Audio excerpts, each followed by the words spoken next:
오늘 은혜 받으신 말씀은 마태복음 1장 20절에서 25절까지의 말씀이 되겠습니다. 마태복음 1장 20절로 25절의 말씀을 다 같이 봉독합니다.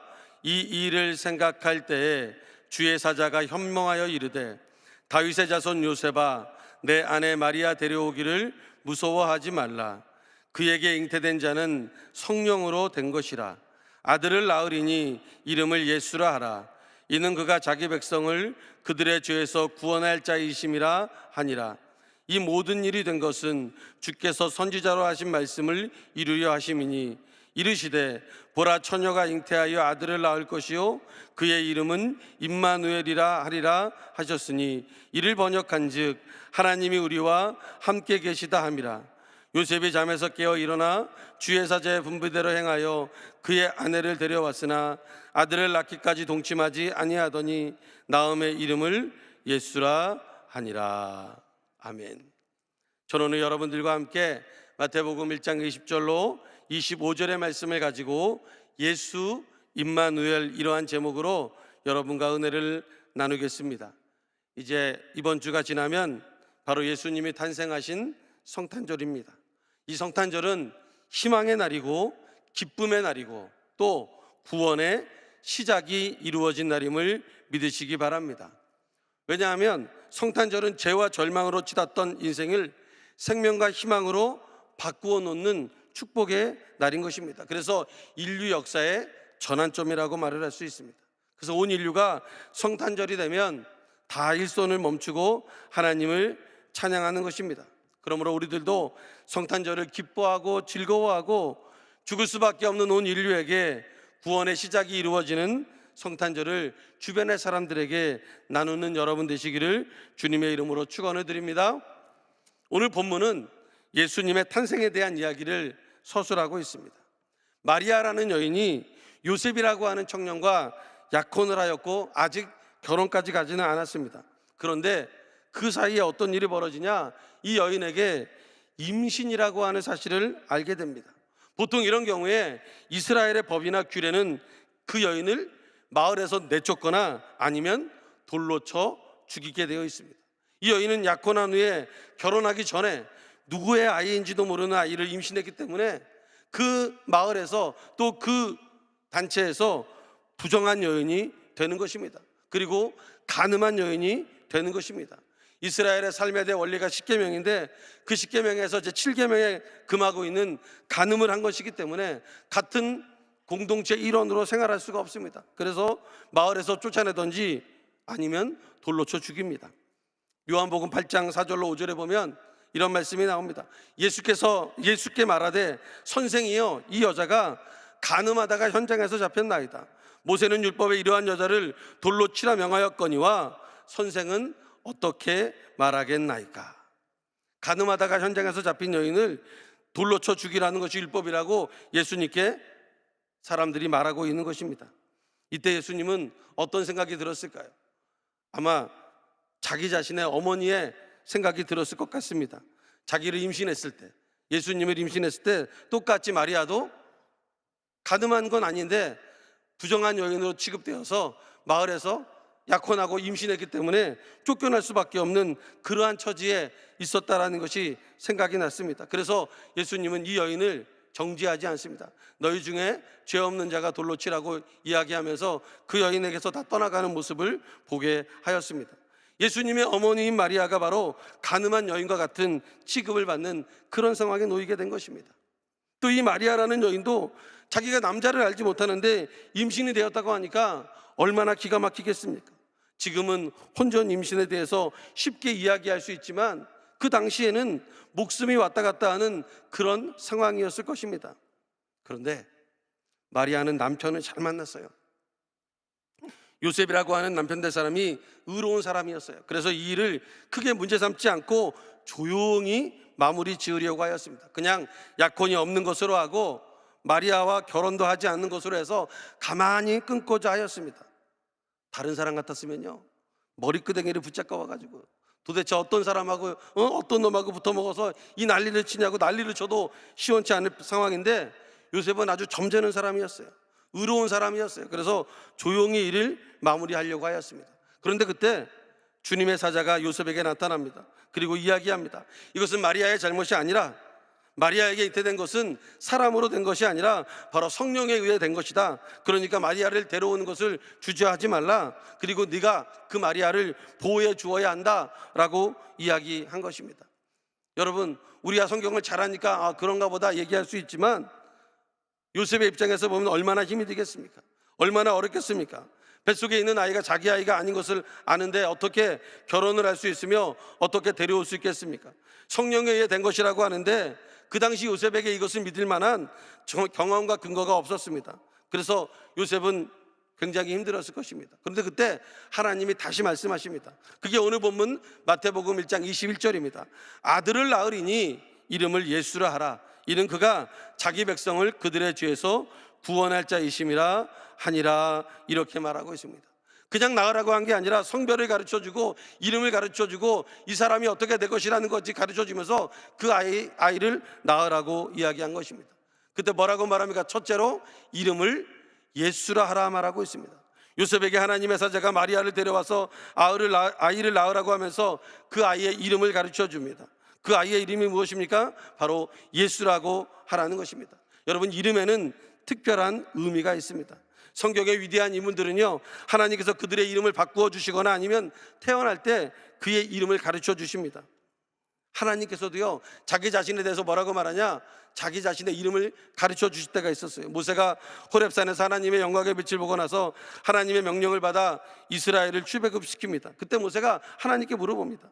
이스라엘 사람들이 하나님에 대해서 이야기하면 제가 어떻게 대답해야 됩니까? 그때 하나님께서 자기의 이름을 가르쳐 주십니다. 출애굽기 3장 14절에 하나님이 모세에게 이르시되 나는 스스로 있는 자이니라. 또 이르시되 너는 이스라엘 자손에게 이같이 이르기를 스스로 있는 자가 나를 너희에게 보내셨다 하라 말하고 있습니다. 자기의 이름 가르쳐 주셨어요. 왜 가르쳐 주십니까? 그 이름이 곧 그 사람이기 때문에 그렇습니다. 이름은 그 사람의 인격이요 그 사람의 존재입니다. 그래서 하나님은 자기의 이름을 모세에게 가르쳐 주셨어요. 스스로 있는 자라고 하는 그 이름을 모세에게 가르쳐 주셨습니다. 또한 신약 성경에서 예수님이 태어나시기 바로 전에 태어난 사람이 있는데 침례 요한입니다. 그도 태어날 때 하나님께서 그에게 이름을 지어 주셨습니다. 누가복음 1장 13절에 천사가 그에게 이르되 사가랴여 무서워하지 말라. 너의 간구함이 들린지라 내 아내 엘리사벳이 내게 아들을 낳아주리니 그 이름을 요한이라 하라 말하고 있습니다. 이름을 지어준다라고 하는 것은 굉장히 중요한 의미가 있는 것입니다. 거기에 사람이 지어준 이름이 아니라 하나님이 주신 이름을 갖는다라고 하는 것은 축복이요 은혜인 것입니다. 거기에 요한에게는 사명까지 주어졌습니다. 누가복음 1장 15절로 17절에 보면 이는 그가 주 앞에 큰 자가 되며 포도주나 독한 술을 마시지 아니하며 모태로부터 성령의 충만함을 받아 이스라엘 자손을 주고 그들의 하나님께로 많이 돌아오게 하겠습니다. 그가 또 엘리야의 심령과 능력으로 주 앞에 먼저 와서 아버지의 마음을 자식에게 거스르는 자를 의인의 슬기에 돌아오게 하고 주를 위하여 세운 백성을 준비하리라. 요한의 이름을 가르쳐주고 그 요한이 앞으로 어떤 일을 할 것인가까지 그 사명까지도 가르쳐 주었습니다. 하나님께서는 똑같이 요셉에게 아들을 낳을 것인데 이름을 예수라 하라. 그래서 예수님의 이름은 아버지인 요셉이 지은 것이 아니라 하나님께서 지어주신 이름입니다. 그리고 그 이름에는 사명이 있습니다. 그게 뭐냐면 마태복음 1장 21절 하반절에 보면 이는 그가 자기 백성을 그들의 죄에서 구원할 자이심이라 하니라 말하고 있습니다. 그러므로 예수의 이름을 높이는 것이 중요한 것입니다. 왜냐? 예수 이름에는 구원의 능력이 있기 때문입니다. 예수 이름에는 죄의 문제를 해결하는 능력이 있는 것입니다. 그러므로 이 세상에 가장 귀한 이름은 바로 예수의 이름인 것입니다. 이 세상에서 가장 높임을 받아야 하는 이름이 바로 예수의 이름인 것입니다. 그래서 성탄절에 우리가 무엇을 합니까? 예수의 이름을 높이는 것입니다. 아기 예수를 높이고 예수님을 찬양하고 예수님의 이름을 마음껏 높이는 게 바로 이 성탄절에 우리가 해야 되는 일입니다. 그런데 원수 마귀는 우리가 예수님을 찬양하고 예수의 이름을 높이는 것을 굉장히 싫어합니다. 그래서 성탄절의 주인이신 예수님의 이름 대신에 그 예수의 이름을 빼고 거기에 산타를 집어넣었습니다. 거기에 다른 것을 집어넣었습니다. 제가 미국에 10년 정도 살았는데, 그때 어떤 일이 있었냐면 학교에서, 공립학교에서 메리 크리스마스라는 단어를 못 쓰게 했어요.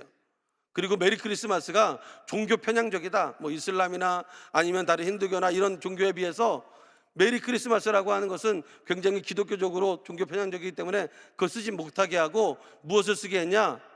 해피 홀리데이라고 쓰라는 거예요. 즐거운 휴일이다, 즐거운 공휴일이다, 이렇게 쓰는 것입니다. 나중에 이게 바뀌긴 했습니다만, 지금은 바뀌긴 했습니다만, 한동안 메리 크리스마스를 쓰지 못했습니다. 왜 그렇습니까? 원수 마귀가 예수의 이름이 들어간 걸, 그리스도의 이름이 들어간 걸 굉장히 싫어합니다. 왜? 그 이름에 능력이 있고 그 이름을 부를 때 하나님의 구원의 역사가 이루어진다는 것을 원수 마귀가 알기 때문인 것입니다. 그래서 해피 홀리데이가 아니라 메리 크리스마스, 바로 기쁨으로 그리스도이신 예수님을 예배해야 되는 것입니다. 빌립보서 2장 9절로 11절은 이렇게 말합니다. 이러므로 하나님이 그를 지극히 높여 모든 이름 위에 뛰어난 이름을 주사 하늘에 있는 자들과 땅에 있는 자들과 땅 아래에 있는 자들로 모든 무릎을 예수의 이름에 꿇게 하시고 모든 입으로 예수 그리스도를 주라 시인하여 하나님 아버지께 영광을 돌리게 하셨느니라 말하고 있습니다. 왜 이렇게 예수의 이름이 힘이 있습니까? 그것은 바로 구원의 능력이기 때문에 그렇습니다. 마태복음 1장 21절 하반절에 있는 그가 자기 백성을 그들의 죄에서 구원할 자이심이니라 하니라. 또 사도행전 4장 12절에 다른 이로서는 구원을 받을 수 없나니 천하 사람 중에 구원을 받을 만한 다른 이름을 우리에게 주신 일이 없음이라 하였더라 말하고 있습니다. 인류 역사 가운데 어느 누구도, 어떤 종교 지도자도, 어떤 철학자도, 어떤 유인도 이 죄의 문제를 해결할 수가 없었습니다. 해결하려고 노력은 많이 했지만 해결한 사람이 아무도 없습니다. 오직 하나님의 아들 예수님께서 이 땅에 오셔서 고난당하시고 십자가를 지심으로 구원의 길을 열어주신 것입니다. 그래서 예수 이름에 생명이 있고 희망이 있고 구원의 역사가 있는 것입니다. 주님 앞에 나오면 모든 사람들에게 주님이 쉼을 주시겠다 말합니다. 마태복음 11장 28절에 수고하고 무거운 짐자들아 다 내게로 오라 내가 너희를 쉬게 하리라 말하고 있습니다. 그러므로 우리는 주님의 음성에 귀 기울이고 주님 앞으로 나아가야 됩니다. 그리고 주님의 이름을 높여 부르어야 되는 것입니다. 주님을 영접하는 것은 예수님을 삶의 주인으로 모시고 살아가는 것입니다. 그러할 때 하나님의 은혜가 임하는 것입니다. 주님의 이름을 불러야 되는 거예요. 그러할 때 하나님의 축복이 임하고 구원의 역사가 임하는 것입니다. 골로새서 3장 10절은 이렇게 말합니다. 또 무엇을 하든지 말에나 일에나 다 주 예수의 이름으로 하고 그를 힘입어 하나님 아버지께 감사하라 말하고 있습니다. 이제 우리는 예수의 이름의 은혜를 받았고 그 예수의 이름이 영광을 받으시게 해야 하는 것입니다. 데살로니가후서 1장 12절에 우리 하나님과 주 예수 그리스도의 은혜대로 우리 주 예수의 이름이 너희 가운데서 영광을 받으시고 너희도 그 안에서 영광을 받게 하려 함이라 말하고 있습니다. 예수 이름의 영광을 돌려야지 예수 이름에 먹칠을 해서는 안 되는 것입니다. 예수 이름을 더럽혀서는 안 되는 것입니다. 신명기 5장 11절에 너는 내 하나님 야훼의 이름을 망령되이 일컫지 말라. 나 야훼는 내 이름을 망령되이 일컫는 자를 죄 없는 줄로 인정하지 아니하리라 말하고 있습니다. 이름을 더럽힌다라고 하는 것은 곧 그 사람을 더럽히는 것입니다. 이름을 망령되게 한다라고 하는 것은 곧 하나님의 이름을 망령되게 하는 것, 곧 하나님을 망령되게 하는 것입니다. 그러므로 이름에 먹칠을 하는 것은 곧 죄를 짓는 것입니다. 오늘 보면 죄 없는 줄로 인정하지 아니하리라 말씀하고 있습니다. 그러므로 우리는 예수의 이름을 높여야 돼요. 우리가 이 세상에서 예수의 이름이 높임을 받는 것이 무엇입니까? 바로 예수님을 믿고 사는 우리들이 예수님답게 예수님처럼 살아가는 모습을 보여야지 예수의 이름이 높여지는 것입니다. 그렇지 않고 예수님을 믿는 자들이 예수님 믿는 자와 같이 믿는 자처럼 살지 않고 예수님과 함께 다가가지 않는다라고 한다면 그 이름이 먹칠을 하게 되고 망령되이 일컫게 되는 것입니다. 그래서 우리는 항상 예수의 이름을 높이는 삶, 내가 지금 예수의 이름을 높이고 있는지, 내 삶 속에서 예수님의 이름이 찬양을 받고 있는지, 내 삶 속에서 내가 예수님의 이름에 먹칠을 하는 그런 사람이 아니라 예수님의 이름을 높이는 그러한 여러분들이 되시기를 주님의 이름으로 축원을 드립니다. 두 번째는 이름을 임마누엘이라 하라 말하고 있습니다. 오늘 보면 마태복음 1장 23절에 보니까 보라 처녀가 잉태하여 아들을 낳을 것이요 그의 이름은 임마누엘이라 하리라 하셨으니 이를 번역한즉 하나님이 우리와 함께 계시다 함이라 말하고 있습니다. 이건 이사야서의 말씀을 인용한 것입니다. 이사야서 7장 14절에 보면 그러므로 주께서 친히 징조를 너희에게 주실 것이라.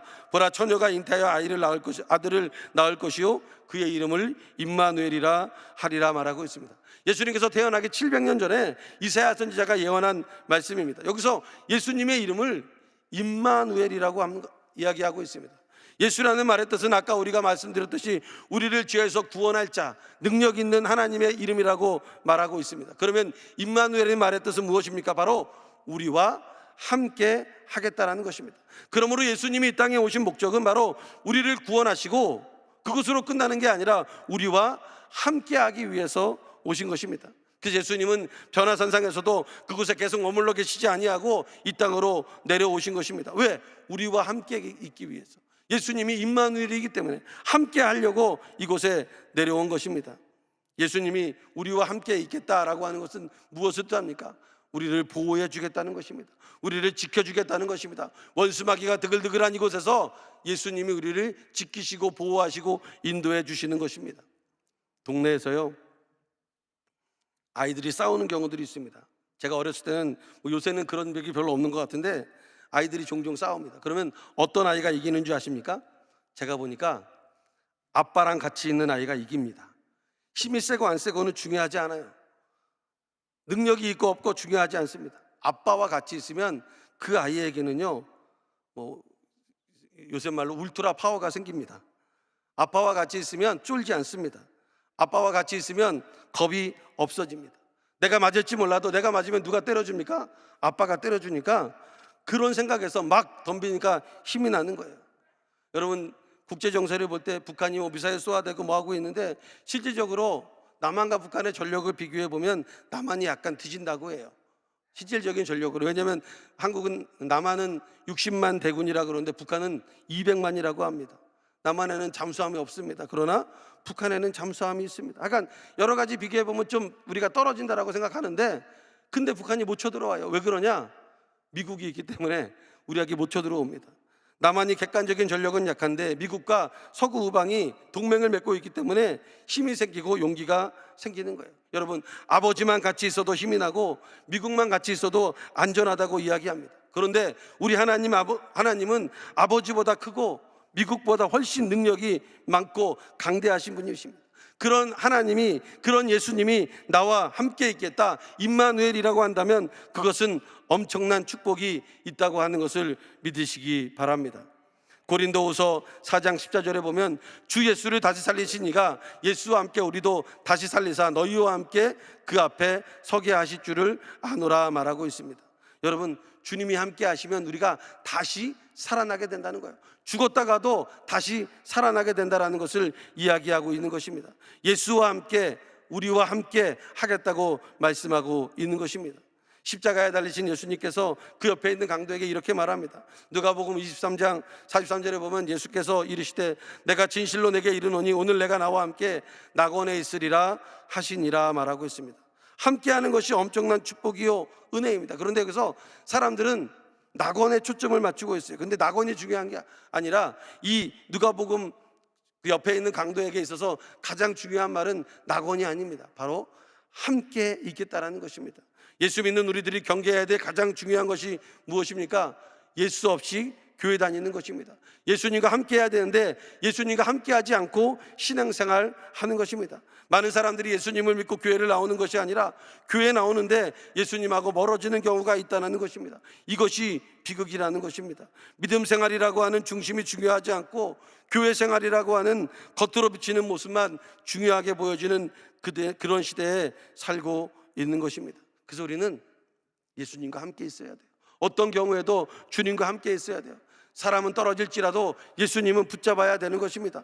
예수님의 복된 음성, 내가 너를 위하여 왔다라고 하는 그 복된 음성을 듣기 위해서, 기쁨의 좋은 소식을 듣기 위해서 우리가 이 자리에 온 것입니다. 예수님이 우리를 구원하기 위해 오셨고 우리와 함께 있겠다는 좋은 소식이 우리에게 임하는 것입니다. 내가 세상에 나가서 쓰러지고 넘어질지라도 교회만 오면, 예수님의 말씀만 들으면 예수님이 나와 함께 있다, 예수님이 나를 지켜주신다, 임마누엘의 하나님, 임마누엘의 예수님을 찾아보게 되는 것입니다. 그러면 우리에게 어떤 현상이 벌어지냐? 에베소서 5장 8절에 보니까 너희가 전에는 어두움이더니 이제는 주 안에서 빛이라 빛의 자녀들처럼 행하라고 말하고 있는 것입니다. 하나님이 함께 하시니까 빛의 역사가 일어나게 되는 것입니다. 예전에 빅토리아 여왕이 양로원을 하나 지었습니다. 거기에 많은 할머니, 할아버지들이 계셨는데 어느 겨울에 한 기자가 와서 거기 계신 할머님에게 인터뷰를 했습니다. 그 기자가 할머님에게 물어봤어요. 할머니, 이곳을 지으신 분이 빅토리아 여왕인데 빅토리아 여왕은 자주 찾아오시나요? 물어봤습니다. 그자 그 할머니께서 이렇게 대답하십니다. 아유, 그분이 바쁘시잖아요. 자주는 못 오십니다. 가끔 오시는데 그분이 오면 얼마나 좋은지 몰라요. 많은 선물을 가져다 주시고 우리들과 같이 좋은 시간을 보냅니다. 기자가 또 물어봤어요. 이제 성탄이 다가오는데 그럼 예수님은 자주 찾아오시나요? 이렇게 물어봤어요. 그랬더니 그 할머니가 단호하게 말씀하십니다. 예끼 이 사람아, 예수님은 신방을 오시는 분이 아니시라네. 예수님은 이곳에서 우리와 함께 살고 계시는 분이시다라고 이야기를 했다라는 것입니다. 우리의 신앙도 예수님이 오시는 신앙이 아니라 예수님이 우리의 삶 속에 늘 함께 거주하는 신앙이 되어야 할 것입니다. 이 성탄절에 우리가 예수님의 이름을 통해서 예수의 구원을 깨닫게 되고 예수님의 이름 임마누엘을 통해서 우리와 함께 있는 예수님을 찾아야 되는 것입니다. 예수의 이름에는 구원의 능력이 있습니다. 또 그 예수님은 임마누엘로서 우리와 영원히 함께 하십니다. 그러므로 이 성탄을 맞이해서 구원의 기쁜 소식인 예수님과 항상 함께 하시는 임마누엘의 축복이 임하는 여러분 되시기를 주님의 이름으로 축원을 드립니다. 잠시 기도하겠습니다. 사랑이 많으신 주님 감사합니다. 오늘도 이 아침에 성탄을 맞이하면서 저희들에게 예수 임마누엘의 축복을 허락해 주심을 감사합니다. 예수님은 구원의 하나님이심을 고백하게 하심을 감사합니다. 예수 이름에 능력이 있음을 감사합니다. 예수님이라는 그 이름 자체가 우리에게 축복이요 은혜임을 감사합니다. 또한 임마누엘, 우리와 함께 하겠다고 말씀하신 그 예수님이 저희들의 삶 전체를 주관하게 하시고 오시는 예수님이 아니라 함께하는 예수님으로서 살아가는 저희들이 될 수 있도록 인도하여 주시옵소서. 이 아침에 귀한 예물들의 손길들마다 축복하여 주시고 30배, 60배, 100배로 하나님의 은혜를 허락하여 주시옵소서. 날씨가 많이 추워졌습니다. 우리 성도님들 다치지 않고 또 감기 걸리지 않고 또 몸상하지 않도록 주님 지켜주시고, 특별히 우리 당회장 목사님 축복하여 주시어서 목회사역 가운데 하나님의 귀한 영광의 역사가 임하게 하여 주시옵소서. 모든 것을 감사하며 예수님의 이름 받들어 간절히 기도드립니다. 주기도문 하시겠습니다. 하늘에 계신 우리 아버지여, 이름이 거룩히 여김을 받으시오며 나라가 임하시오며 뜻이 하늘에서 이루어진 것 같이 땅에서도 이루어지이다. 오늘 우리에게 일용할 양식을 주시옵고 우리가 우리에게 죄 지은 자를 사하여 준 것 같이 우리 죄를 사하여 주시옵고 우리를 시험에 들게 하지 마시옵고 다만 악에서 구하시옵소서. 나라와 권세와 영광이 아버지께 영원히 있사옵나이다. 아멘.